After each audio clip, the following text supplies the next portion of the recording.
ಸ್ನೇಹಿತರೆ ನಮಸ್ಕಾರ. ನಾನು ನಿಮ್ಮ ಪ್ರೀತಿಯ ಮಾಳಿಂಗರ ರಾಯಚೂರು ಕರ್ನಾಟಕ ಕೋಚಿಂಗ್ ಸೆಂಟರ್ ಅಡಿಯಲ್ಲಿ ಇರ್ತಿರ್ತಕ್ಕಂಥ GK ತರಗತಿಗೆ ಸುಸ್ವಾಗತ ಸ್ನೇಹಿತರೆ. ಇವತ್ತು ನಿಮಗೆಲ್ಲಪ್ಪ ಅಂದ್ರೆ ಒಂದು ಸಂತೋಷದ ದಿನ. ಏಕಪ್ಪ ಅಂದ್ರೆ ಜಗಜ್ಯೋತಿ ಅಂತ ಕರಿತೀವಿ. ನಮ್ಮ ಬಸವೇಶ್ವರ ಇರ್ತಕ್ಕಂಥ ಜಯಂತಿಯ ಶುಭಾಶಯಗಳನ್ನು ಹೇಳೋದ್ರ ಮುಖಾಂತರ ಏನಪ್ಪಾ ಅಂದ್ರೆ ಇಂದಿನ ತರಗತಿಯನ್ನು ಆರಂಭಿಸೋಣ ಸ್ನೇಹಿತರೆ. ಸೊ ಇದು ಏನಪ್ಪಾ ಅಂತಂದ್ರೆ ಈ KCC ಕೋಚಿಂಗ್ ಸೆಂಟರ್ದಲ್ಲಿ ಏನಪ್ಪಾ ಅಂದ್ರೆ ನನ್ನ ಮೊದಲನೇ ತರಗತಿ. ಈ ತರಗತಿ ಯಾವುದಕ್ಕೆ ಸಂಬಂಧಪಟ್ಟೈತಿಪ್ಪ ಅಂತಂದ್ರ RPF ರೈಲ್ವೆ ಪ್ರೊಟೆಕ್ಷನ್ ಫೋರ್ಸ್ ಹಿಂದೆ ಇರ್ತಕ್ಕಂಥ ಪರೀಕ್ಷೆಗಳ ಒಂದೇನಪ್ಪಾ ಅಂದ್ರ ಪ್ರಶ್ನೆ ಪತ್ರಿಕೆ ನಾನು ಬಿಡಿಸ್ತಾ ಇದ್ದೀನಿ ಸ್ನೇಹಿತರೆ. ಹಾಗಾದ್ರೆ ಮೊದಲ ಪ್ರಶ್ನೆ ಏನಪ್ಪಾ ಅಂದ್ರೆ ನೋಡೋಣ ಸ್ನೇಹಿತರೆ. ಭಾರತೀಯ ಸಂವಿಧಾನ ಸಭೆಯ ಮೊದಲ ಸಭೆ ಅಧ್ಯಕ್ಷತೆ ವಹಿಸಿಕೊಂಡವರು ಯಾರು ಅಂತೇಳಿ ಕ್ವಶನ್ ಆಗಿದೆ ಸ್ನೇಹಿತರೆ. So very important. ಇವತ್ತಿನಿಂದ ನಾವು ಏನ್ ಮಾಡ್ತೀವಪ್ಪ ಅಂತಂದ್ರೆ ಈ KCC ಇರ್ತಕ್ಕಂಥ ಒಂದು ಯೂಟ್ಯೂಬ್ ಚಾನಲ್ ಅಡ್ಡಿಯಲ್ಲಿ ಏನಪ್ಪಾ ಅಂದ್ರೆ ಪ್ರತಿನಿತ್ಯ ಏನಪ್ಪಾ ಅಂದ್ರೆ ತರಗತಿಯನ್ನು ಮಾಡ್ತೀವಿ. ಪ್ರತಿಯೊಬ್ಬರು ಏನಪ್ಪಾ ಅಂದ್ರೆ ವೀಕ್ಷಣೆ ಮಾಡಿ ಸ್ನೇಹಿತರೆ. ಹಾಗಾದ್ರೆ ಇವತ್ತೇನಪ್ಪಾ ಅಂದ್ರೆ ಈ ಸಂವಿಧಾನದ ಇರ್ತಕ್ಕಂಥ ಒಂದು ಸಭೆಗೆ ಏನಪ್ಪಾ ಅಂದ್ರ ಮೊದಲ ಅಧ್ಯಕ್ಷತೆ ವಹಿಸಿಕೊಂಡವರು ಯಾರಪ್ಪ ಅಂದ್ರ ನೇರವಾಗಿ ಅನುಸರಿ ಬರುವಣ ಸ್ನೇಹಿತರೆ. ಸೊ ಜವಾಹರ್ಲಾಲ್ ನೆಹರು, ಸಚ್ಚಿದಾನಂದ ಸಿನ್ಹಾ, ರಾಜೇಂದ್ರ ಪ್ರಸಾದ್, ಡಾಕ್ಟರ್ BR ಅಂಬೇಡ್ಕರ್ ಅಂತೇಳಿ ಈ ರೀತಿಯಾಗಿ 4 ಆಪ್ಷನ್ಸ್ ಐತೆ ಸ್ನೇಹಿತರೆ. ಇದು ಸರಿಯಾದ ಉತ್ತರ ಏನಪ್ಪಾ ಅಂದ್ರ ಸಚ್ಚಿದಾನಂದ ಸಿನ್ಹಾ ಅಂತ. ಸಚ್ಚಿದಾನಂದ ಸಿನ್ಹಾ ಏನಪ್ಪಾ ಅಂದ್ರೆ ಸರಿಯಾದ ಉತ್ತರ ಸ್ನೇಹಿತರೆ. ಹಾಗಾದ್ರೆ ನೋಡಿ ಸ್ನೇಹಿತರೆ, ನಿಮ್ಗೆ ಒಂದು ಪಾಯಿಂಟ್ ಗೊತ್ತಿರ್ಬೇಕು. ಏನ್ರಿ ಸರ್ ಸಂವಿಧಾನ ಸಭೆ ಅಂತ ಬರ್ತಾ ಸರ್. ಈ ಭಾರತ ದೇಶದಲ್ಲಿ ಏನಪ್ಪಾ ಅಂತ ನಾವು ಸಂವಿಧಾನವನ್ನು ಏನಪ್ಪಾ ಅಂದ್ರ 1950 ಜನವರಿ 20ರಂದು ಏನಪ್ಪಾ ಅಂದ್ರ ಜಾರಿ ಮಾಡ್ಕೊಂಡ್ವಿ. ಹಾಗಾದ್ರೆ ಆ ರೀತಿಯಾಗಿರ್ತಕ್ಕಂಥ ಸಂವಿಧಾನ ಜಾರಿ ಬರಕ ಅತ್ಯಮೂಲ್ಯ ಮೂಲ ಕಾರಣ ಏನಪ್ಪಾ ಅಂತಂದ್ರ ನೋಡಿ ಸ್ನೇಹಿತರೆ. ಸೊ ಭಾರತದಲ್ಲಿ ಏನಪ್ಪಾ ಅಂದ್ರ ಬ್ರಿಟಿಷರ ಆಳ್ವಿಕೆ ಮಾಡಿರ್ತಕ್ಕಂಥ ಸಂದರ್ಭದಲ್ಲಿ 1946ರಲ್ಲಿ ಒಂದು ಕಾಯ್ದೆ ಬರ್ತಾ. ಅದಕ್ಕೆ ನಾವ್ ಏನಂತ ಕರಿತೀವಪ್ಪ ಅಂದ್ರೆ ಕ್ಯಾಬಿನೆಟ್ ಮಿಷನ್ ಅಂತ ಕರಿತೀವಿ. 1946 ಏನ್ ಬರ್ತಾ ಸ್ನೇಹಿತರೆ, ಕ್ಯಾಬಿನೆಟ್ ಮಿಷನ್ ಅಂತ ಬರ್ತಾ. ಈ ಕ್ಯಾಬಿನೆಟ್ ಮಿಷನ್ ಬಂದಿರ್ತಕ್ಕಂಥ ಇದು ಏನ್ ಮಾಡ್ತಪ್ಪ ಅಂದ್ರ ಭಾರತರಿಗೆ ಒಂದು ಸಂವಿಧಾನ ರಚನೆ ಮಾಡಿಕೊಳ್ಳಕ ಅವಕಾಶ ಮಾಡಿಕೊಡ್ತಾ. ಇದರ ಅಡಿಯಲ್ಲಿ ಏನಪ್ಪಾ ಅಂದ್ರ ಈ ಕ್ಯಾಬಿನೆಟ್ ಮಿಷನ್ ಈ ಇರ್ತಕ್ಕಂಥ ಒಂದು ಸಮಿತಿ ಶಿಫಾರಸಿನ ಮೇರೆಗೆ ನಾವು ಏನ್ ಮಾಡ್ತೀವಪ್ಪ ಅಂದ್ರ ಸಂವಿಧಾನ ರಚನಾ ಸಭೆನ ಸ್ಥಾಪನೆ ಮಾಡ್ತೀವಿ. ಯಾವ ಸಭೆ? ಸಂವಿಧಾನ ರಚನಾ ಸಭೆ ಅಂತ ನೋಡ್ತೀವಿ ಸ್ನೇಹಿತರೆ. ಸಂವಿಧಾನ ರಚನಾ ಸಭೆಯನ್ನು ನಾವ್ ಏನ್ ಮಾಡ್ತೀವಿ? ಸಂವಿಧಾನ ರಚನಾ ಸಭೆ. ಎಸ್, ವೆರಿ ಇಂಪಾರ್ಟೆಂಟ್ ಸ್ನೇಹಿತರೆ. ಸಂವಿಧಾನ ರಚನಾ ಸಭೆಯು ಯಾವ ಸಮಿತಿ ಶಿಫಾರಸಿನ ಮೇರೆಗೆ ಸ್ಥಾಪನೆ ಆಯ್ತಪ್ಪ ಅಂತಂದ್ರ ಕ್ಯಾಬಿನೆಟ್ ಮಿಷನ್ ಅಂತ ಹೇಳ್ಬೇಕಾಗುತ್ತೆ. ಎಸ್, ಇದೇನಪ್ಪಾ ಅಂದ್ರ ಸಂವಿಧಾನ ರಚನಾ ಸಭೆ ಸ್ಥಾಪನೆ ಆಗತ್ತಾ. ಇದು ಸ್ಥಾಪನೆ ಆದ್ಮೇಲೆ ನಾವ್ ಏನ್ ಮಾಡ್ತೀವಪ್ಪ ಅಂದ್ರ ಈ ಸಂವಿಧಾನಕ್ಕೆ ಸಂಬಂಧಪಟ್ಟಿರ್ತಕ್ಕಂಥ ಸಭೆಗಳನ್ನು ಮಾಡ್ತೀವಿ. ಹಾಗಾದ್ರೆ ಮೊಟ್ಟ ಮೊದಲ ಸಭೆ ಯಾವಾಗಪ್ಪ ಅಂದ್ರ 1946 ಡಿಸೆಂಬರ್ 9ರಂದು ಏನಪ್ಪಾ ಅಂತಂದ್ರ ಸಂವಿಧಾನಕ್ಕೆ ಸಂಬಂಧಪಟ್ಟಿರ್ತಕ್ಕಂಥ 1ನೇ ಸಭೆ ಆಗತ್ತ. ಎಷ್ಟನೇ ಸಭೆ? 1ನೇ ಸಭೆ. ವೆರಿ ಇಂಪಾರ್ಟೆಂಟ್ ಸ್ನೇಹಿತರೆ. ಈ 1ನೇ ಸಭೆಗೆ ಏನಪ್ಪಾ ಅಂದ್ರ ಅಧ್ಯಕ್ಷತೆ ವಹಿಸಿಕೊಂಡಿರ್ತಕ್ಕಂಥ ವ್ಯಕ್ತಿ ಯಾರಪ್ಪ ಅಂದ್ರ ಇವರೇ ಸಚ್ಚಿದಾನಂದ ಸಿನ್ಹಾ ಅಂತೇಳಿ ನೋಡ್ತೀವಿ. ಅರ್ಥ ಆಯ್ತಲ್ಲ ಸ್ನೇಹಿತರೆ? ಹಾಗಾದ್ರೆ ಸಂವಿಧಾನ ರಚನಾ ಸಭೆಯ ಮೊದಲ ಅಧ್ಯಕ್ಷಂದ್ರು ಇವರೇ, ತಾತ್ಕಾಲಿಕ ಅಧ್ಯಕ್ಷಂದ್ರು ಇವರೇ. ಹಾಗಾದ್ರೆ ಸರ್ ಮತ್ತೆ ಡಾಕ್ಟರ್ ಬಾಬಾ ರಾಜೇಂದ್ರ ಪ್ರಸಾದ್ ಅಂತಾರಲ್ರಿ ಸರ್, ಅದು ಏನು? Yes, very important. ಈ ಸಭೆ ನಡೆದು 2 ದಿನಕ್ಕೆ ಅದೇ ವರ್ಷ 1946 ಡಿಸೆಂಬರ್ 11ರಂದು ಏನಪ್ಪಾ ಅಂದ್ರ 2ನೇ ಸಭೆ ಆಗುತ್ತೆ ಸ್ನೇಹಿತರೆ. 2ನೇ ಸಭೆ. Yes, very important. ಈ 2ನೇ ಸಭೆಯಲ್ಲಿ ಏನ್ ಮಾಡ್ತಾರಪ್ಪ ಅಂದ್ರ ಡಾಕ್ಟರ್ ಬಾಬು ರಾಜೇಂದ್ರ ಪ್ರಸಾದ್ ಅವರನ್ನ ಸಂವಿಧಾನದ ರಚನಾ ಸಭೆ ಅಧ್ಯಕ್ಷರನ್ನಾಗಿ ಮಾಡ್ತಾರ. ಅರ್ಥ ಆಯ್ತಾ? ಹಾಗಾದ್ರೆ ಸಂವಿಧಾನ ರಚನಾ ಸಭೆಯ ಮೊದಲ ಅಧ್ಯಕ್ಷ ಯಾರಪ್ಪ ಅಂದ್ರ ಸಚ್ಚಿದಾನಂದ ಸಿನ್ಹಾ ಅಂತ ಹೇಳ್ಬೇಕಾಗುತ್ತೆ. ಸಂವಿಧಾನ ರಚನಾ ಸಭೆಯ ತಾತ್ಕಾಲಿಕ ಅಧ್ಯಕ್ಷ ಯಾರಪ್ಪ ಅಂತಂದ್ರೆ ಸಚ್ಚಿದಾನಂದ ಸಿನ್ಹಾ ಅಂತ ಹೇಳ್ಬೇಕಾಗುತ್ತೆ. ಇದರ ಜೊತೆಗೆ 2ನೇ ಸಭೆ ಅಧ್ಯಕ್ಷ ಅಥವಾ ಸಂವಿಧಾನ ರಚನಾ ಸಭೆ ಶಾಶ್ವತ ಪರ್ಮನೆಂಟ್ ಪ್ರೆಸಿಡೆಂಟ್ ಯಾರಪ್ಪ ಅಂತಂದ್ರೆ ಡಾಕ್ಟರ್ ಬಾಬು ರಾಜೇಂದ್ರ ಪ್ರಸಾದ್ ಅಂತ ನೋಡ್ತೀವಿ. ಅವರ ನೇಮಕ ಮಾಡಿದ ಯಾವ ಸಭೆಯಲ್ಲಿ? 2ನೇ ಸಭೆಯಲ್ಲಿ. ಇದು ಡೇಟ್ ಕೂಡ ಗೊತ್ತಿರ್ಬೇಕು ಸ್ನೇಹಿತರೆ. ಮೊದಲ ಸಭೆ 1946 ಡಿಸೆಂಬರ್ 9 ಆದ್ರ 2ನೇದು ಏನಪ್ಪಾ ಅಂದ್ರೆ ಡಿಸೆಂಬರ್ 11 ಅಂತೇಳಿ ನೋಡ್ತೀವಿ. ಸರ್ ಏನ್ ಮಾಡ್ತಾರೆ ಮತ್ತೆ ಈ 2ನೇ ಸಭೆಯಲ್ಲಿ ಏನಪ್ಪಾ ಅಂದ್ರ ಸಂವಿಧಾನಕ್ಕೆ ಏನಪ್ಪಾ ಅಂದ್ರ ಶಾಶ್ವತವಾಗಿರ್ತಕ್ಕಂಥ ಪರ್ಮನೆಂಟ್ ಆಗಿರ್ತಕ್ಕಂಥ ಒಬ್ಬ ರಚನಾ ಸಭೆ ಅಧ್ಯಕ್ಷ ಏನ್ ಮಾಡ್ತಾರ, ಅವರೇ ಯಾರಪ್ಪ ಅಂತಂದ್ರೆ ಡಾಕ್ಟರ್ ಬಾಬು ರಾಜೇಂದ್ರ ಪ್ರಸಾದ್ ಅಂತ. ಬಾಬು ರಾಜೇಂದ್ರ ಪ್ರಸಾದ್ ಇವ್ರು ಯಾರಪ್ಪ ಅಂದ್ರ ಸಂವಿಧಾನ ರಚನಾ ಸಭೆಯ ಶಾಶ್ವತ ಅಧ್ಯಕ್ಷ.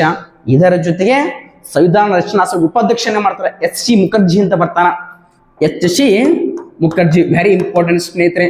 ಸಂವಿಧಾನದ ರಚನಾ ಸಭೆಯ ಉಪಾಧ್ಯಕ್ಷ ಅಂದ್ರೆ ಯಾರೇ? HC ಮುಖರ್ಜಿ. ಇದರ ಜೊತೆಗೆ ಏನಪ್ಪಾ ಅಂದ್ರ ಸಂವಿಧಾನ ರಚನಾ ಸಭೆಗೆ ಏನಪ್ಪಾ ಅಂದ್ರ ಒಬ್ಬ ಸಲಹೆಗಾರನಾಗಿ ಮಾಡ್ತಾರ. ಅವರೇ ಯಾರಪ್ಪ ಅಂದ್ರ BN ರಾವ್. ನೋಡಿ ಸ್ನೇಹಿತರೆ, ಇಲ್ಲಿ 4 ಅಂಶಗಳು ಗೊತ್ತಿರಬೇಕು. ಒಂದೇನಪ್ಪ ಅಂದ್ರ ಸಂವಿಧಾನದ ಮೊದಲ ಸಭೆ ಅಧ್ಯಕ್ಷ ಯಾರಪ್ಪ ಅಂತಂದ್ರ ಯಾರೇ ಸಚ್ಚಿದಾನಂದ ಸಿನ್ಹಾ. ಶಾಶ್ವತ ಅಧ್ಯಕ್ಷ ಯಾರಪ್ಪ ಅಂತಂದ್ರ ಡಾಕ್ಟರ್ ಬಾಬಾ ರಾಜೇಂದ್ರ ಪ್ರಸಾದ್. ಸಂವಿಧಾನ ರಚನಾ ಸಭೆ ಉಪಾಧ್ಯಕ್ಷ ಯಾರಂದ್ರೆ ಎಸ್ ಸಿ ಮುಖರ್ಜಿ. ಸಂವಿಧಾನ ರಚನಾ ಸಭೆಗೆ ಏನಪ್ಪಾ ಅಂದ್ರ ಸಲಹೆಗಾರರಾಗಿ ನೇಮಕಗೊಂಡವ್ರು ಯಾರಪ್ಪ ಅಂದ್ರೆ ಬಿ ಎನ್ ರಾವ್. ಓಕೆನಾ?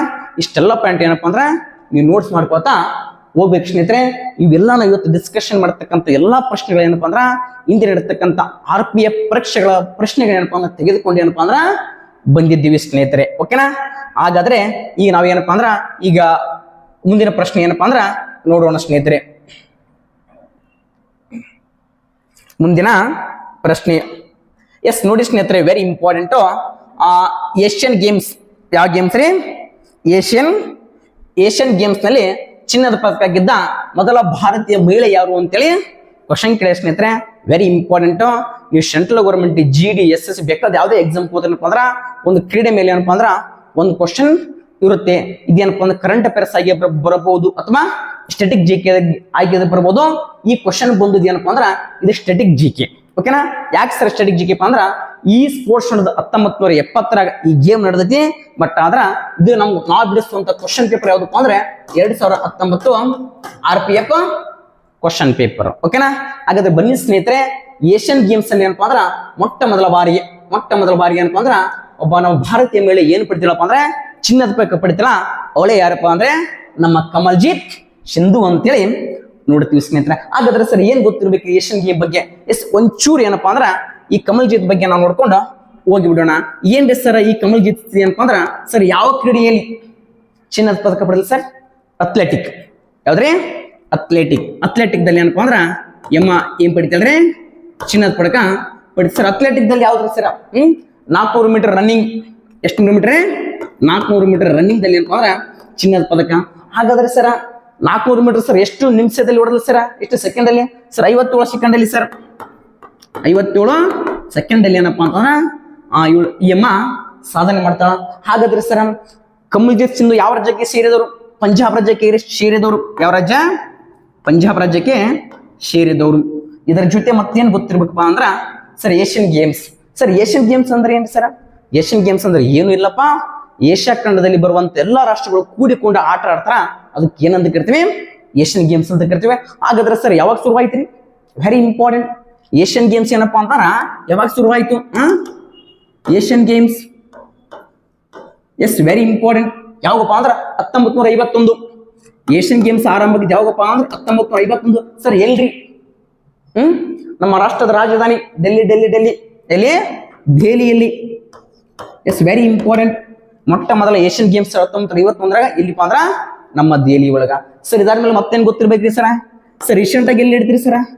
2022 ನಡೀತಪ್ಪ. ಎಲ್ಲಿ? ಚೀನಾದಲ್ಲಿ. ಸರ್ ಯಾವ ಪ್ರದೇಶ? ಆಂಗ್ಜೋ ಅಂತ ಬರ್ತಾ. ಆಂಗ್ಜೋ HANGZHOU ಆಂಗ್ಜೋ ಅಂತ ಬರ್ತಾ. ಸರ್ ಎಲ್ಲಿ ಬರ್ತಿರೋದು? ಚೀನಾದಲ್ಲಿ ಕಂಡು ಬರ್ತಾ. ಎಲ್ಲಿತಿಪ್ಪ? ಚೀನಾದಲ್ಲಿ. ಮತ್ತೆ ರೀ ಸರ್ ಮತ್ತೆ ಮುಂದೆ ಹಿಡಿತದ್ರಿ ಸರ್ 2024 ಹಿಡಿತದ್ರಿ 2024 ಸರ್ ಎಲ್ರಿ? ನೋಗೋಯ್ ಎಂಬ ಪ್ರದೇಶದಲ್ಲಿ. ನೋಗೋಯ್ ಸರ ಇದು ಎಲ್ಲಿ ಕಂಡು ಬರ್ತಾರೆ? ಜಪಾನ್ ದೇಶದಲ್ಲಿ ಕಂಡು ಬರ್ತಾ. ಇಲ್ಲಿ ಜಪಾನ್ ದೇಶದಲ್ಲಿ ಕಂಡು ಬರ್ತಾ. ಓಕೆನಾ? ಮೊದಲ ಕ್ರೀಡೆ ಭಾರತದಲ್ಲಿ 2022 ಚೀನಾದಲ್ಲಿ. ನೆಕ್ಸ್ಟ್ 2022 ಅಲ್ಲ, ಇದು 26 2026 ಅಂದ್ರ ಜಪಾನ್ದಲ್ಲಿ. ಹಾಗಾದ್ರೆ ಸರ್ 2027 26 ಸರ್ ಎಷ್ಟು ವರ್ಷ ಆಯ್ತು ಮಧ್ಯದಲ್ಲಿ? 4 ವರ್ಷ. ಸರ್ 4 ವರ್ಷ ಏನ್ರಿ ಇದು? ಏನಪ್ಪ ಅಂದ್ರ ಪ್ರತಿ 4 ವರ್ಷಕ್ಕೊಮ್ಮೆ ಏನಪ್ಪಾ ಅಂದ್ರ ಎವ್ರಿ 4 ಇಯರ್, ಪ್ರತಿ 4 ವರ್ಷಕ್ಕೊಮ್ಮೆ ಏನಪ್ಪಾ ಅಂದ್ರ ಏಷ್ಯನ್ ಗೇಮ್ಸ್ ನಡೀತದೆ ಸ್ನೇಹಿತರೆ. ಓಕೆನಾ? ಇಷ್ಟ ಏನಪ್ಪಾ ಅಂದ್ರ ಈ ಪ್ರಶ್ನೆಗೆ ಸಂಬಂಧಪಟ್ಟಿರ್ತಕ್ಕಂಥ ಇನ್ಫಾರ್ಮೇಶನ್ ಸ್ನೇಹಿತರೆ. ಹಾಗಾದ್ರೆ ನಾವು ಏನಪ್ಪಾ ಅಂದ್ರ ಮುಂದಿನ ಪ್ರಶ್ನೆಗೆ ಹೋಗೋಣ ಸ್ನೇಹಿತರೆ. S very important. ಮಂಗಳ ಗ್ರಹವು ಡ್ಯಾಸ್ ಚಂದ್ರನನ್ನು ಹೊಂದಿದೆ.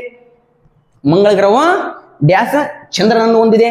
ಆಕ್ಚುಲಿ ಏನಪ್ಪಾ ಅಂದ್ರ ಸೊ ಚಂದ್ರ ಅಂತ ಅನ್ನೋ ಬದಲಾಗಿ ಏನಪ್ಪಾ ಅಂದ್ರ ಉಪಗ್ರಹ ಅಂತ ಬರ್ಬೇಕು. ಏನ್ ಬರ್ಬೇಕು? ಉಪಗ್ರಹ. ಯಾವ ಗ್ರಹ? ಉಪಗ್ರಹ. ಎಷ್ಟು? 3 ಸಂತತಿ. 3 ಸಂದ ಏನಪ್ಪಾ ಅಂದ್ರ ಉಪಗ್ರಹ. ಹಾಗಾದ್ರೆ ಚಂದ್ರನಿಗಿರುವಂತ ಉಪಗ್ರಹಗಳು ಎಷ್ಟು? ಚಂದ್ರಲ್ಲ, ಸಾರಿ, ಮಂಗಳನಿಗೆ ಮಂಗಳ ಗ್ರಹಕ್ಕಿರುವಂತ ಉಪಗ್ರಹಗಳು ಎಷ್ಟು ಅಂತ ಕ್ವಶನ್ ಕೇಳ್ಯಾರ. ಓಕೆ, ಇಲ್ಲಿ ಸರಿಯಾದ ಉತ್ತರ ಏನಪ್ಪಾ ಅಂದ್ರೆ ಸರಿಯಾದ ಉತ್ತರ ಬಿ. ಎಷ್ಟಪ್ಪ ಅಂದ್ರ 2. ಯಾವ ಗ್ರಹ ರೀ? ಮಂಗಳ ಗ್ರಹ. Very important. ಈ ಮಂಗಳ ಗ್ರಹಕ್ಕೆ ನಾವ್ ಏನಂತ ಕರಿತೀವಿ ಅಂದ್ರೆ ಮಾರ್ಸ್ ಅಂತ ಕರಿತೀವಿ. ಏನಂತೀವಿ? ಮಾರ್ಸ್. ಓಕೆನಾ. Yes very important. ಹಾಗಾದ್ರೆ ಸರ ಮಂಗಳ ಗ್ರಹ ಅಂತ ನೋಡ್ತೀವಿ ಸರ. ಮಂಗಳ ಗ್ರಹ ಸೂರ್ಯನ ಎಷ್ಟನೇ ದೊಡ್ಡ ಗ್ರಹ ಸರ? ನೋಡಿ ಸ್ನೇಹಿತರೆ, ಒಂಚೂರು ಏನಪ್ಪಾ ಅಂದ್ರ ಇಲ್ಲಿ ನೋಡ್ಕೊಂಡ್ ಬರೋಣ. ಇದು ಏನಪ್ಪಾ ಅಂದ್ರ ಸೂರ್ಯ. ಇದೇನ್ರಿ ಸೂರ್ಯ. ಓಕೆನಾ. ಎಸ್ ಸೂರ್ಯನ ಅತ್ಯಂತ ಸಮೀಪದಲ್ಲಿರುವಂತ ಗ್ರಹ ಯಾವ್ದು ಸರ? ಬುಧ ಅಂತ ಕರಿತೀವಿ. ಯಾವುದು? ಬುಧ ಅಂದ್ರೆ ಬುಧವಾರ ಅಂತ ನೆನ್ಪಿಡ್ರಿ. ಇದು ಯಾವ ವಾರ? ಬುಧವಾರ ಅಂದ್ರ ಬುಧ ಗ್ರಹ. ಬುಧವಾರ ಯಾವ ವಾರ ಬರ್ತಾ? ಗುರುವಾರ. ಸ್ಕಿಪ್ ಮಾಡ್ರಿ, ಗುರುವಾರ ಸ್ಕಿಪ್ ಮಾಡ್ರಿ. ಆಮೇಲೆ ಯಾವ ವಾರ ಬರ್ತಾ? ಶುಕ್ರವಾರ ಬರ್ತಾ, ಅಂದ್ರೆ ಶುಕ್ರ ಗ್ರಹ. ಶುಕ್ರವಾರ ಯಾವ ವಾರ ಬರ್ತಾ? ಶನಿವಾರ ಬರ್ತಾ. ಮತ್ತ ಅದನ್ನ ಸ್ಕಿಪ್ ಮಾಡ್ರಿ, ಯಾವ ಬರ್ತಾ? ಭಾನುವಾರ. ಭಾನುವಾರ ಅಂದ್ರೆ ಭೂಮಿ ಅಂತ ನೆನ್ಪಿಟ್ಕೋರಿ. ಭಾನುವಾರ ಅಂದ್ರೆ ಏನು? ಭೂಮಿ. ಭಾನುವಾರ ಆದ್ಮೇಲೆ ಯಾವ ವಾರ? ಸೋಮವಾರ. ಮತ್ತೆ ಸೋಮವಾರ ಸ್ಕಿಪ್ ಮಾಡ್ರಿ, ಇನ್ಯಾವ ವಾರ ಬರ್ತಾ? ಇನ್ಯಾವ್ದು? ಬದ್ನಿಕಾಯಿ. ಮಂಗಳವಾರ ಬರ್ತಾ. ಮಂಗಳವಾರ. ಮಂಗಳ ಅಂದ್ರೆ ಮಂಗಳ ಗ್ರಹ ಸರ್. ಮಂಗಳವಾರ ಯಾವ ವಾರ? ಬುಧವಾರ. ಅದನ್ನು ಸ್ಕಿಪ್ ಮಾಡ್ರಿ.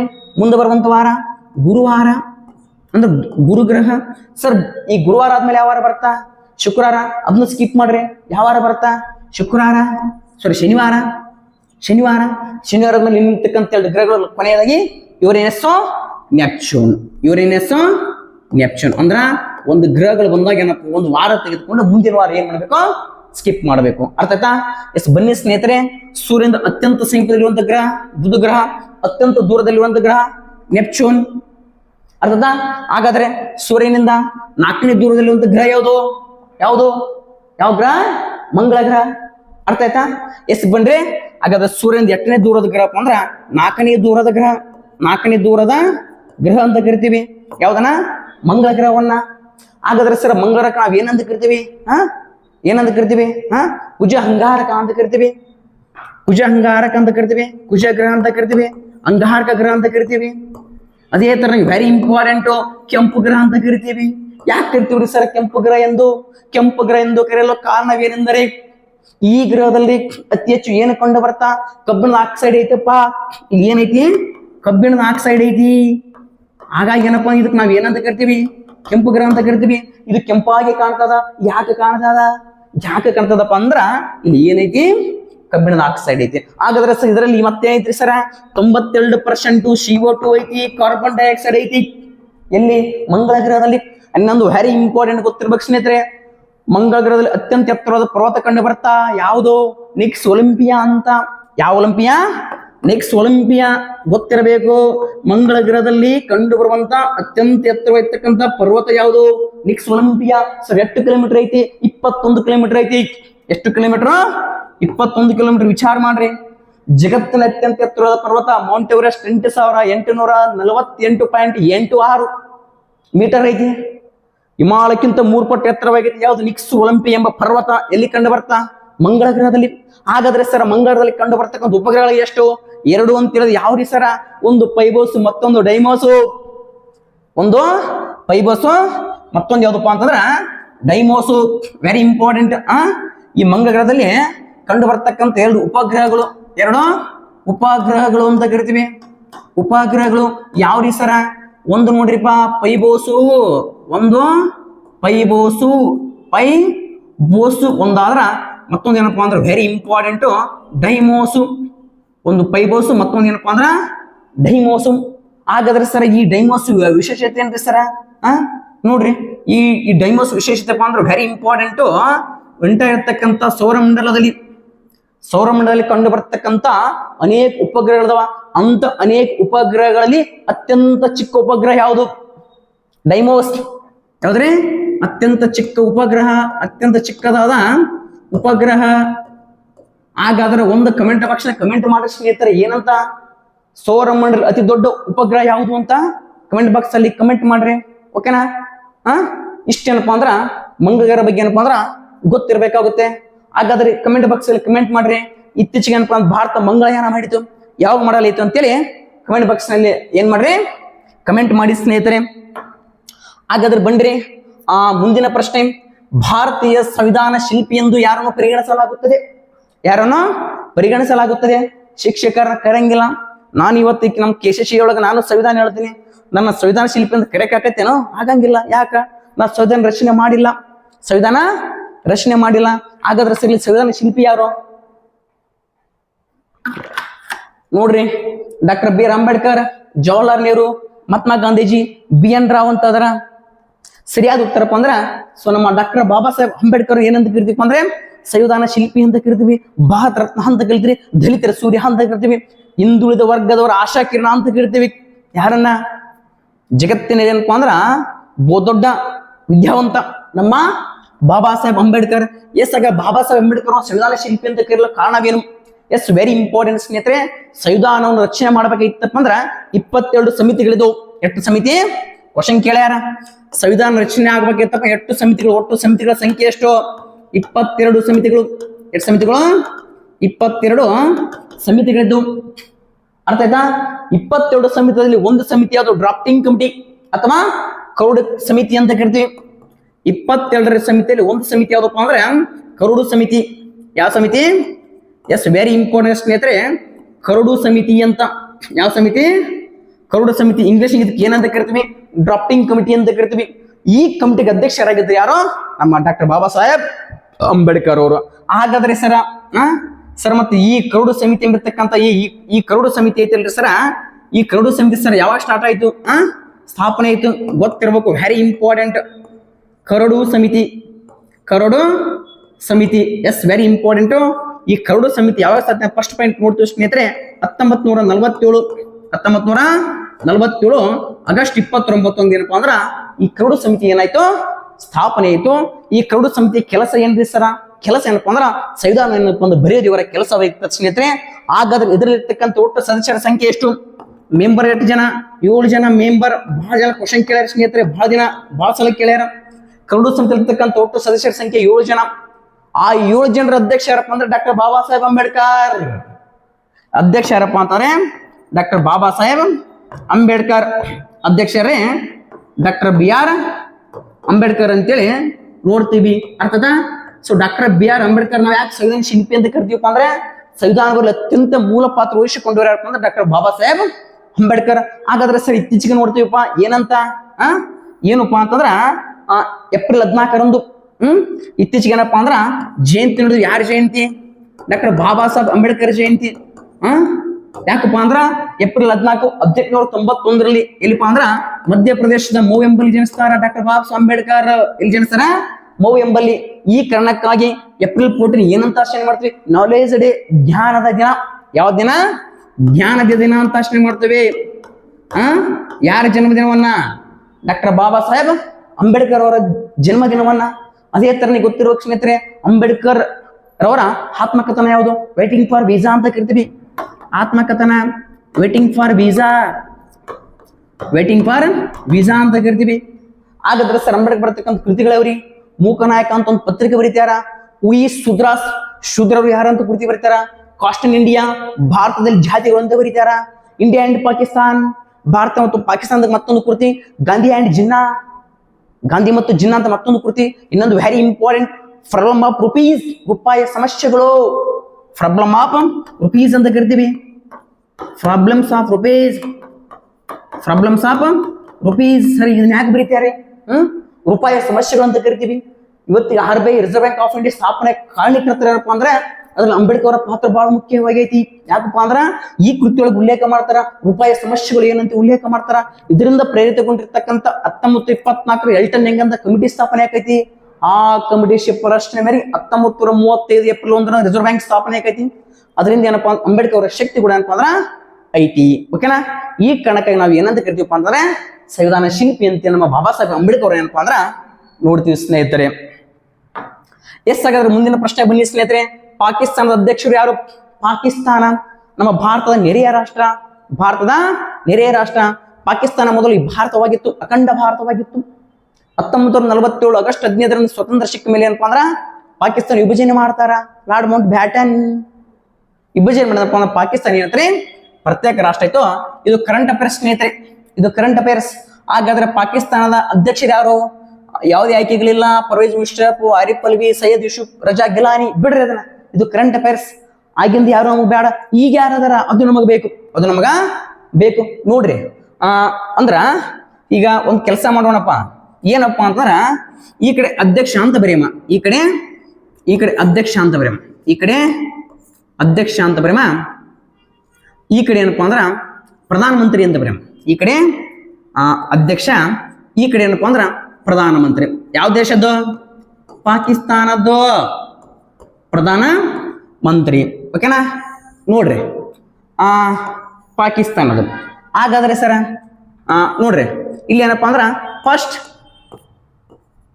ಇಲ್ಲಿ ಏನಪ್ಪಾ ಅಂದ್ರ ಪ್ರೆಸೆಂಟ್. ಓಕೆನಾ?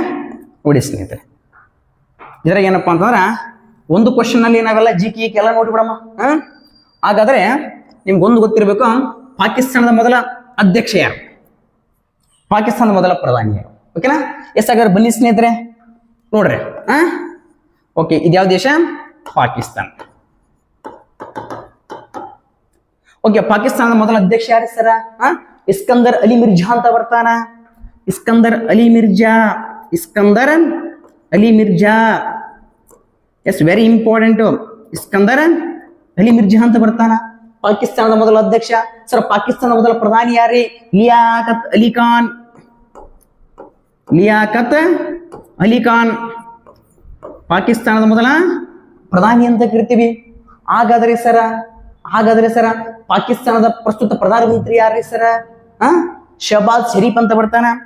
ಪಾಕಿಸ್ತಾನದ ಪ್ರಸ್ತುತ ಶಹಬಾಜ್ ಶರೀಫ್ ಅಂತ ಬರ್ತಾನ. ಹಾಗಾದ್ರೆ ಸರ ಪಾಕಿಸ್ತಾನದ ಪ್ರಸ್ತುತ ಅಧ್ಯಕ್ಷ ಯಾರ್ರಿ ಸರ? ಜರ್ದಾರಿ ಅಂತ ಬರ್ತಾನ. ಯಾರೇ? ಜರ್ದಾರಿ, ಅಬ್ಬಾಸ್ ಜರ್ದಾರಿ ಅಂತ ಬರ್ತಾನ. ಪಾಕಿಸ್ತಾನದ ಪ್ರಸ್ತುತ ಅಧ್ಯಕ್ಷ ಯಾರಪ್ಪ ಅಂತಾರ? ಜರ್ದಾರಿ. ಜರ್ದಾರಿ. ಓಕೆನಾ? ಇವರು ಪಾಕಿಸ್ತಾನದ ಪ್ರಸ್ತುತ ಅಧ್ಯಕ್ಷ. ಓಕೆನಾ? ಇಷ್ಟು ಗೊತ್ತಿರ್ಬೇಕು ಸ್ನೇಹಿತರೆ. ನೋಡ್ರಿ, ಪಾಕಿಸ್ತಾನದ ಮೊದಲ ಅಧ್ಯಕ್ಷ ಇಸ್ಕಂದರ್ ಅಲಿ ಶಾ, ಪ್ರಧಾನಿ ಲಿಯಾಕತ್ ಅಲಿ ಖಾನ್, ಪ್ರಸ್ತುತ ಜರ್ದಾರಿ ಶಹಬಾಜ್ ಶರೀಫ್. ಸರ್, ಮತ್ತು ಮೊಹಮ್ಮದ್ ಅಲಿ ಜಿನ್ನಾ ಅಂತಾರಲ್ರಿ, ಅವ್ರು ಯಾರಿ? ಪಾಕಿಸ್ತಾನದ ಪಿತೃ ಅಂತ ಕರಿತೀವಿ, ಪಾಕಿಸ್ತಾನ ಪಿತಾಮ ಅಂತ ಕರಿತೀವಿ. ಯಾರನ್ನ? ಮೊಹಮ್ಮದ್ ಅಲಿ ಜಿನ್ನಾ. ಮೊಹಮ್ಮದ್ ಅಲಿ ಜಿನ್ನಾ. ಈ ಮೊಹಮ್ಮದ್ ಅಲಿ ಜಿನ್ನಾ ಸರ್ ಏನ್ರಿ ಸರ್? ಮತ್ತು ಇವ್ರು ಪಾಕಿಸ್ತಾನ ಅಧ್ಯಕ್ಷ ಪ್ರಧಾನ ಆಗಿಲ್ಲನ್ರಿ? ಇಲ್ಲ, ಏನಾಗ್ಯಾರ? ಪಾಕಿಸ್ತಾನದ ಮೊದಲ ಗವರ್ನರ್ ಆಗ್ಯಾರ. ಪಾಕಿಸ್ತಾನದ ಫಸ್ಟ್ ಗವರ್ನರ್ ಯಾರಪ್ಪ ಅಂತಾರ? ಮೊಹಮ್ಮದ್ ಅಲಿ ಜಿನ್ನಾ ಅಂತೇಳಿ ನೋಡ್ತೀವಿ ಸ್ನೇಹಿತರೆ. ಸೊ ಒಂದು ಬಂದಾಗ ಏನಪ್ಪಾ ಅಂದ್ರ ಈ ರೀತಿ ಐತೆ ಸುತ್ತಮುತ್ತಲದ ನೋಡ್ಬೇಕು. ಪಾಕಿಸ್ತಾನದ ರಾಜಧಾನಿ ಯಾವ್ದ್ರಿ? ಇಸ್ಲಾಮಾಬಾದು. ಪಾಕಿಸ್ತಾನಕ್ಕೆ ಯಾವಾಗ ಸ್ವತಂತ್ರ ಸಿಕ್ತು? ಸೇಮ್ ಭಾರತ ಯಾವಾಗ ಸಿಕ್ತು ಅದಕ್ಕೆ ಅವಾಗ ಸಿಕ್ತು. ಸರ್, ಪಾಕಿಸ್ತಾನದ ನಾಣ್ಯ ಯಾವ್ದ್ರಿ? ಪಾಕಿಸ್ತಾನ್ ರುಪಿ. ಹಾಗಾದ್ರೆ ಒಂದು ಕ್ವಶನ್ ಸ್ನೇಹಿತರೆ, ಪಾಕಿಸ್ತಾನ ಅತಿ ದೊಡ್ಡ ನಗರ ಯಾವುದು? ಸಿಟಿ ಯಾವುದು? ಯಾವ್ದಪ್ಪ ಅಂದ್ರೆ very important, largest city Karachi ಅಂತ ಬರ್ತಾ. ಲಾರ್ಜೆಸ್ಟ್ ಸಿಟಿ ಯಾವ್ದ್ರಿ? ಕರಾಚಿ. ಪಾಕಿಸ್ತಾನದ ಅತಿ ದೊಡ್ಡ ನಗರ ಯಾವ್ದಪ್ಪ ಅಂದ್ರೆ ಕರಾಚಿ. ಈ ಕರಾಚಿ ಎಂಬುದು ಏನಪ್ಪಾ ಅಂದ್ರ ಜನಸಂಖ್ಯೆಯಲ್ಲಿ ಅತಿ ದೊಡ್ಡ ನಗರ ಅಂದ್ರೆ ಕರಾಚಿ, ವಿಸ್ತೀರ್ಣದಲ್ಲಿ ಅತಿ ದೊಡ್ಡ ನಗರ ಅಂದ್ರೆ ಕೂಡ ಕರಾಚಿ. ಓಕೆನಾ? ಸೊ ಹಾಗಾದ್ರೆ ಮುಂದೆ ಬನ್ನಿ ಸ್ನೇಹಿತರೆ, ನೆಕ್ಸ್ಟ್ ಪ್ರಶ್ನೆ ನೋಡೋಣ. ಸೊ ಭಾರತೀಯ ಸಂವಿಧಾನ ಸಭೆಯ ಮೊದಲ ಅಧ್ಯಕ್ಷತೆ ವಹಿಸಿದ್ದವರು ಯಾರು? ಅದೇ ಕ್ವಶನ್ ಏನಪ್ಪಾ ಅಂದ್ರೆ ರಿಪೀಟ್ ಆಗಿದೆ ಸ್ನೇಹಿತರೆ. ಓಕೆನಾ? ಲೋಕಸಭೆಯ ಚುನಾವಣೆಗಳು ಪ್ರತಿ ಡ್ಯಾಶ್ ವರ್ಷಗೊಮ್ಮೆ ನಡೆಯುತ್ತವೆ. ಇತ್ತೀಚೆಗೆ ಏನಪ್ಪಾ ಅಂದ್ರ ಇತ್ತೀಚೆಗೆ ನಮ್ಮ ಕರ್ನಾಟಕದ ಏನಪ್ಪಾ ಅಂತಂದ್ರೆ 6ನೇ ತಾರೀಕು ಮುಗಿತು. ಜೂನ್ 1 ಏನಪ್ಪಾ ಅಂದ್ರೆ ಭಾರತ ಪ್ರಸ್ತುತ ಲೋಕಸಭೆ ಚುನಾವಣೆಗಳು ಏನಪ್ಪಾ ಅಂದ್ರೆ ನಡೆಯಕತ್ತಾವ. 8 ವರ್ಷಗೊಮ್ಮೆ ನಡೀತೈತಿ ಅಂತ ಕ್ವಶನ್ ಕೇಳ್ಯಾರ. ಬರ್ರಿ ಇಲ್ಲಿ ನೇರವಾಗಿ ಏನಪ್ಪಾ ಅಂದ್ರೆ ಆನ್ಸರ್ ಬಂದ್ಬಿಡೋಣ ಸ್ನೇಹಿತರೆ. ಎಷ್ಟು ವರ್ಷಕ್ಕಪ್ಪ ಅಂದ್ರೆ ಪ್ರತಿ 5 ವರ್ಷಕ್ಕೊಮ್ಮೆ ನಡೆಯುತ್ತವೆ. ಎಷ್ಟು ವರ್ಷ? ಪ್ರತಿ 5 ವರ್ಷಕ್ಕೊಮ್ಮೆ ನಡೆಯುತ್ತದೆ. ಓಕೆನಾ? ಹಾಗಾದ್ರೆ ಏನ್ರಿ ಸರ್ ರಾಜ್ಯಸಭೆ ಅಂದ್ರೆ ಏನು ಸರ್? ಮತ್ತೆ ಲೋಕಸಭೆ ಅಂತ ಕೇಳಿವಲ್ರಿ ಸರ್? ಮತ್ತೆ ಲೋಕಸಭೆ ಅಂದ್ರೆ ಏನು? ಇದಕ್ಕೆ ಸಂಸತ್ತು ಅಂತ ಕರಿತೀವಿ. ಏನಂತ ಕರಿತೀವಿ? ಪಾರ್ಲಿಮೆಂಟ್ ಅಥವಾ ಸಂಸತ್ತು ಅಂತೇಳಿ ಕರಿತೀವಿ. ಅರ್ಥ ಆಯ್ತಾ? ಹಾಗಾದ್ರೆ ಬನ್ನಿ ಸ್ನೇಹಿತರೆ, ಸರ್ ಸಂಸತ್ತು ಅಂದ್ರೆ ಹೆಂಗಿರ್ತದೆ ಸರ್? ಸಂಸತ್ತು ಓಕೆನಾ? ಇದಕ್ಕ ಪಾರ್ಲಿಮೆಂಟ್ ಅಂತ ಕರಿತೀವಿ. ಇದ್ರಾಗ 2 ಕಂಡು ಬರ್ತಾವ. ಒಂದೇನಪ್ಪಾ ಅಂತಂದ್ರ ರಾಜ್ಯಸಭೆ, ಮತ್ತೊಂದೇನಪ್ಪಾ ಅಂದ್ರ ಲೋಕಸಭೆ. ಒಂದು ರಾಜ್ಯಸಭೆ, ಮತ್ತೊಂದೇನಪ್ಪಾ ಅಂದ್ರ ಲೋಕಸಭೆ. ಇವೆರಡು ಸೇರಿ ನಾವು ಪಾರ್ಲಿಮೆಂಟ್ ಅಂತ ಕರಿತೀವಿ. ಹಾಗಾದ್ರೆ ಸರ ಸಂಸತ್ತಿನ ಕುರಿತು ಮಾಹಿತಿ ನೀಡುವಂತ ವಿಧಿ ಯಾವ್ದ್ರಿ ಸರ? ಇದು ಏನಪ್ಪಾ ಅಂದ್ರ 78 ಅಂತ ನೋಡ್ತೀವಿ. 78 ಸಂಸತ್ತಿನ ಕುರಿತು ಮಾಹಿತಿ ನೀಡ್ತದ. ಹಾಗಾದ್ರೆ ಸರ ರಾಜ್ಯಸಭೆ ಕುರಿತು ರಾಜ್ಯಸಭೆ ಇದೇನಪ್ಪಾ ಅಂದ್ರೆ 78ರ 79 ಯಾವ್ದ್ರಿ? ಸಂಸತ್ತು. 80ನೇ ವಿಧಿ ಯಾವ್ದಕ್ ಸಂಬಂಧಪಟ್ಟದ್ರಿ? ರಾಜ್ಯಸಭೆ. 81 ಯಾವ್ದಕ್ ಸಂಬಂಧಪಟ್ಟದ್ರಿ? ಲೋಕಸಭೆ. ಈ ವಿಧಿಗಳೇನಪ್ಪಾ ಕುರಿತು ಮಾಹಿತಿ ನೀಡ್ತವ. ಹಾಗಾದ್ರೆ ಸರ ರಾಜ್ಯಸಭೆಗೆ ನಾವು ಏನಂತ ಕರಿತೀವ್ರಿ ಸರ? ಲೋಕಸಭೆಗೆ ಏನಂತ ಕರಿತೀವಿ ನೋಡ್ರಿ. ರಾಜ್ಯಸಭೆ ಮೇಲ್ಮನೆ ಅಂತ ಕರಿತೀವಿ, ಅಪ್ಪರ್ ಹೌಸ್. ಯಾವ ಸರಿ? ಅಪ್ಪರ್ ಹೌಸ್ ಅಂತ ಕರಿತೀವಿ, ಅಪ್ಪರ್ ಹೌಸ್ ಸರ್. ಮತ್ತೆ ಇದಕ್ಕೆ ಏನಂತೀವ್ರಿ? ಲೋವರ್ ಹೌಸ್ ಕೆಳಮನೆ ಅಂತ ಕರಿತೀವಿ, ಲೋವರ್ ಹೌಸ್ ಅಂತ ಕರಿತೀವಿ. ಅದೇ ತರನಾಗಿ ಸರ ಇಲ್ಲಿರುವಂತ ಒಟ್ಟು ಸದಸ್ಯರ ಸಂಖ್ಯೆ ಎಷ್ಟು ಸರ 250 ಗರಿಷ್ಠ, 250 ಗರಿಷ್ಠ ಇದಾರ ಸರಿ. ಗರಿಷ್ಠ ಸಂಖ್ಯೆ ಇಲ್ಲಿ ಎಷ್ಟ್ರೆ 552 ಅಂತ ನೋಡ್ತೀವಿ. ಇತ್ತೀಚೆಗೆ ಏನಪ್ಪಾ ಅಂದ್ರ ಆಂಗ್ಲ ಇಂಡಿಯನ್ ರದ್ದಾಗುತ್ತೆ. ಹಾಗಾದ್ರೆ ಬನ್ನಿ ಸ್ನೇಹಿತರೆ, ಸರ್ 250 ಜನ ಸದಸ್ಯರಿಗೆ ಪ್ರಸ್ತುತ ಇದ್ದಾರೆ ಇಲ್ಲ, ಪ್ರಸ್ತುತ 245 ಜನ ಇದ್ದಾರೆ. 245 ಜನ ಪ್ರಸ್ತುತ ಸದಸ್ಯರು, ಬಟ್ ಗರಿಷ್ಠ ಅಂತ 250. ಸರ್ ಇಲ್ಲಿ ಬನ್ರಿ 552 ಗರಿಷ್ಠ ಸರ. ಸರ್ ಪ್ರಸ್ತುತ ಎಷ್ಟು ಜನ ಇದಾರೆ? ಪ್ರಸ್ತುತ 545 ಜನ. ಇತ್ತೀಚೆಗೆ ಇಬ್ರು ಏನಪ್ಪಾ ಅಂದ್ರೆ ಆಂಗ್ಲ ರದ್ದಾಯ್ತು ಅಂದ್ರೆ 543 ಜನ. 543 ಜನ ಏನಪ್ಪಾ ಅಂತಂದ್ರ ಪ್ರಸ್ತುತ ಲೋಕಸಭೆಯಲ್ಲಿ ಇದ್ರ 245 ಏನಪ್ಪಾ ರಾಜ್ಯಸಭೆಯಲ್ಲಿ ಕಂಡು ಬರ್ತಾರ. ಸರ್ ಮತ್ತೆ ರಾಜ್ಯಸಭೆಗೆ ಒಬ್ರಿಗೆ ಯಾರು ಇರ್ತಾರೆ? ಸಭಾಪತಿ ಅಂತ ಇದಕ್ಕೂ ಇರ್ತಾನ, ಇದಕ್ಕೂ ಒಬ್ಬ ಸಭಾಪತಿ ಅಂತ ಇರ್ತಾನ್ರಿ. ಸರ್ ಮತ್ತೆ ರಾಜ್ಯಸಭೆ ಸಭಾಪತಿ ಯಾರು? ಭಾರತದ ಉಪರಾಷ್ಟ್ರಪತಿ ಯಾರು ಇರ್ತಾರೋ ಅವರೇ ರಾಜ್ಯಸಭೆಗೆ ಏನಿರ್ತಾರೆ? ಸಭಾಪತಿಯಾಗಿರ್ತಾರ. ಯಾರಪ್ಪ ಅಂದ್ರೆ ಸಭಾಪತಿ ಜಗದೀಪ್ ಧನ್ಕರ್ ಅಂತ ಬರ್ತಾನ. ಜಗದೀಪ್ ಧನ್ಕರ್ ಅವ್ರ ಏನಪ್ಪಾ ಅಂದ್ರ ರಾಜ್ಯಸಭೆಯ ಪ್ರಸ್ತುತ ಸಭಾಪತಿ. ಆದ್ರ ಲೋಕಸಭೆಯ ಸಭಾಪತಿ ಯಾರಪ್ಪ ಅಂದ್ರ ಓಂ ಬಿರ್ಲಾ ಅಂತೇಳಿ ನೋಡ್ತೀವಿ ಸ್ನೇಹಿತರೆ. ಓಕೆನಾ? ಇಷ್ಟ ಏನಪ್ಪಾ ಸಂಕ್ಷಿಪ್ತ ನಿಮ್ಗೆ ಗೊತ್ತಿರ್ಬೇಕು. ನೀವು ಸಂಪೂರ್ಣ ಇರ್ತಕ್ಕಂಥ ಮಾಹಿತಿ ಬೇಕಾಯ್ತಪ್ಪ ಅಂದ್ರೆ ಎಲ್ಲಿ ಬರ್ಬೇಕಪ್ಪ ಅಂದ್ರ ಸೊ KCC ಏನಪ್ಪಾ ಅಂದ್ರ ಬರಬೇಕು. ಓಕೆನಾ? ನೆಕ್ಸ್ಟ್ ಬನ್ನಿ ಸ್ನೇಹಿತರೆ, GDP ಪೂರ್ಣ ಏನು ಫುಲ್ ಫಾರ್ಮ್ ಕೇಳ್ತಾನೆ ಸ್ನೇಹಿತರೆ. GDP ಫುಲ್ ಫಾರ್ಮ್ ಏನಪ್ಪಾ? ಇದು ಇಂಗ್ಲಿಷ್ ನೋಡೋಣ್ರಿ. ಏನಪ್ಪಾ ಅಂದ್ರ ಗ್ರಾಸ್ ಡೊಮೆಸ್ಟಿಕ್ ಪ್ರಾಡಕ್ಟ್ ಅಂತ. GDP ಫುಲ್ ಫಾರ್ಮ್ ಏನಪ್ಪಾ ಅಂದ್ರ ಗ್ರಾಸ್ ಡೊಮೆಸ್ಟಿಕ್ ಪ್ರಾಡಕ್ಟ್. ಅಲ್ಲಿ ಮೇಲೆ ಕೊಟ್ಟಬಿಟ್ಟ ನೋಡಿ ಸ್ನೇಹಿತರೆ, GDP ಏನಪ್ಪಾ ಅಂದ್ರ ಗ್ರಾಸ್ ಡೊಮೆಸ್ಟಿಕ್ ಪ್ರಾಡಕ್ಟ್ ಅಂತ. ಓಕೆ. ಅದೇ ತರನಾಗಿ ಸರ್ ಈಗ ಒಂದು NDP ಅಂತ ಬರ್ತಲ್ರಿ ಸರ್. ಹಿಂಗಂದ್ರೆ ಏನ್ರಿ? NDP very important, net domestic product ಅಂತ ನೋಡ್ತೀವಿ ಸರ್. ಮತ್ತೆ GNP ಅಂತ ಬರ್ತಲ್ರಿ ಸರ್. GNP ಅಂದ್ರೆ ಏನು? GNP ಅಂದ್ರಪ್ಪ ಅಂದ್ರ gross national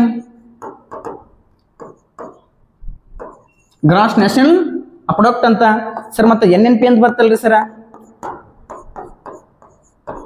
net national product. ಓಕೆನಾ? ಇಷ್ಟು ಗೊತ್ತಿರಬೇಕು ಸರ್. ಮತ್ತೆ GDP ಅಂದ್ರೆ ಏನ್ರಿ?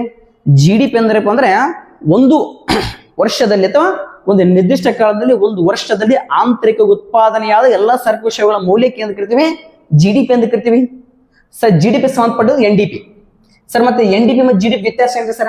GDP ಅಂದ್ರಪ್ಪ ಅಂದ್ರ ಒಂದು ವರ್ಷದಲ್ಲಿ ಉತ್ಪಾದನೆ ಮಾಡಿದ ಎಲ್ಲಾ ಸರಕು ಮತ್ತು ಸೇವೆಗಳ ಒಟ್ಟು ಮಾರುಕಟ್ಟೆ ಮೌಲ್ಯಕ್ಕೆ ಅಂತ ಕರಿತೀವಿ GDP ಅಂತ ಕರಿತೀವಿ. ಅದರ ಸವಕಳಿ ವೆಚ್ಚ ತೆಗೆದುಬಿಡುದು ಅದು NDP ಸರ್. ಸವಕಳಿ ವೆಚ್ಚ ಅಂದ್ರೆ ಏನ್ರಿ? ನೋಡ್ರಿ, ಫಾರ್ ಎಕ್ಸಾಂಪಲ್ ಏನಪ್ಪಾ ಅಂದ್ರ ಇವತ್ತು 2,500 ಕೊಟ್ಟು ಈ ವಾಸ್ ತಂದಿನಿ ನಾನು. ಈ ವಾಸ್ ತಂದಿನಿ ಇವತ್ತ. ಸೊ ಇದು ನಾನು ನೆಕ್ಸ್ಟ್ ಮಾರಕ್ ಹೋಗ್ತೀನಿ. ಇದನ್ನ 2,500 ತಗೊಂತಾರನಿಲ್ಲ, ಒಂದು 500 ರೂಪಾಯಿ ಕಡಿಮೆ ಮಾಡ್ತಾರ, 200-300 ರೂಪಾಯಿ ಕಡಿಮೆ ಮಾಡ್ತಾರ. ಕಡಿಮೆ ಆತಿಲ್ಲ, ಇದಕ್ಕೆ ಸವಕಳಿ ವೆಚ್ಚ ಅಂತೇಳಿ ಕರಿತೀವಿ. ನೆಕ್ಸ್ಟ್ ಬನ್ರಿ ಸರ್, GNP ಅಂದ್ರೆ ಏನ್ರಿ? GNP ಅಪ್ಪ ಅಂದ್ರ ಒಂದು ವರ್ಷದಲ್ಲಿ ಆಂತರಿಕವಾಗಿ ಮತ್ತು ಬಾಹ್ಯವಾಗಿ ನೋಡಿ. GDP ಒಳಗೆ ಏನಪ್ಪಾ ಅಂದ್ರೆ ಬರೇ ದೇಶದ ಗಡಿ ಉತ್ಪಾದನೆ ಆದ ಸರಕು ಸೇವೆಗಳ ಮಾರುಕಟ್ಟೆ ಮೌಲ್ಯ ಬರ್ತಾ ಸರ್. GNP ಅಂದ್ರೆ ಹಂಗಲ್ಲ, ನಮ್ಮ ದೇಶದ ಬಂತು, ಹೊರ ದೇಶನ ಬಂತು.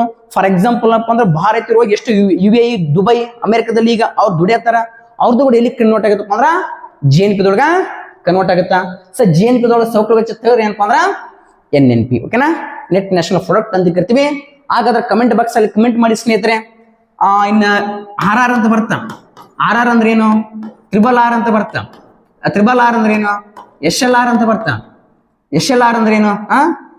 ಇದಾತಕ್ಕ ಬಂದ್ರ MSF ಅಂತ ಬರ್ತಾ. MSF ಇವಾಗ ಏನಪ್ಪ ಅಂದ್ರ ಫುಲ್ ಫಾರ್ಮ್ ಏನ್ ಮಾಡ್ರಿ ಕಮೆಂಟ್ ಬಾಕ್ಸ್ ಅಲ್ಲಿ ಕಮೆಂಟ್ ಮಾಡಿ ಸ್ನೇಹಿತರೆ. ಎಸ್, ದಾದಾ ಸಾಹೇಬ್ ಫಾಲ್ಕೆ ಪ್ರಶಸ್ತಿಗೆ ಸಂಬಂಧಿಸಿದೆ ಅಂದ್ರೆ ಏನ್ ಕೇಳ್ತಾರಪ್ಪ ಅಂದ್ರೆ ದಾದಾ ಸಾಹೇಬ್ ಫಾಲ್ಕೆ ಪ್ರಶಸ್ತಿ ಯಾವ್ದಕ್ ಸಂಬಂಧಪಟ್ಟೈತಿ ಅಂತ ಕ್ವಶನ್ ಕೇಳತ್ತಾರ. ಯಾವ್ದಪ್ಪ ಅಂದ್ರೆ ಚಲನಚಿತ್ರ. ಭಾರತ ದೇಶದಲ್ಲಿ ಕೊಡಮಾಡುವಂತ ಅತ್ಯುನ್ನತ ಚಲನಚಿತ್ರ ಪ್ರಶಸ್ತಿ ಯಾವ್ದಪ್ಪ ಅಂದ್ರೆ ದಾದಾ ಸಾಹೇಬ್ ಫಾಲ್ಕೆ ಪ್ರಶಸ್ತಿ ಅಂತೇಳಿ ನಾವು ನೋಡ್ತೀವಿ ಸ್ನೇಹಿತರೆ. ಹಾಗಾದ್ರೆ ಸರ್ ಈ ಪ್ರಶಸ್ತಿ ಯಾವಾಗ ಸ್ಟಾರ್ಟ್ ಆಯ್ತ್ರಿ ಸರ್? 1969 ಸ್ಟಾರ್ಟ್ ಆಯ್ತಪ್ಪ. 1969 ಸರ್. ಮತ್ತೆ ಫಸ್ಟ್ ಪಡೆದವ್ರು ಯಾರು ಸರ್? ದೇವಿಕಾ ರಾಣಿ ಅಂತ ಬರ್ತಾಳ. ಯಾವ ರಾಣಿ? ದೇವಿಕಾ ರಾಣಿ, ವೆರಿ ಇಂಪಾರ್ಟೆಂಟ್. ಮೊದಲು ಪಡೆದವಳು ಸರ್. ಮತ್ತೆ ರೊಕ್ಕ ಎಷ್ಟು ಕೊಡ್ತಾರ್ರಿ? 10 ಲಕ್ಷ ಕೊಡ್ತಾರಪ್ಪ. ಎಷ್ಟು ಲಕ್ಷ ಕೊಡ್ತಾರ? 10 ಲಕ್ಷ ರೂಪಾಯಿ. ಅದರ ಜೊತೆಗೆ ಏನಪ್ಪ ಅಂದ್ರ ಒಂದು ಸ್ವರ್ಣ ಕಮಲ ಕೊಡುತ್ತಾರೆ. ಸ್ವರ್ಣ ಕಮಲ ಗೋಲ್ಡನ್ ಲೋಟಸ್, ಗೋಲ್ಡನ್ ಲೋಟಸ್ ಅನ್ನ ಕೊಡ್ತಾರ. ಸರ್ ಮತ್ತಾಗದ್ರೆ ಸರ್ ಇತ್ತೀಚೆಗೆ ಪಡೆದುಕೊಂಡವ್ರು ಯಾರು? 2021 ಯಾರಪ್ಪ ಅಂದ್ರ ಯಾರವರು ವಾಯಿದ ರೇಮನ್ ಎಂಬತಕ್ಕಂಥ ಮಹಿಳೆ ಕೊಡ್ತಾರ. ವಾಯಿದ ರೇಮನ್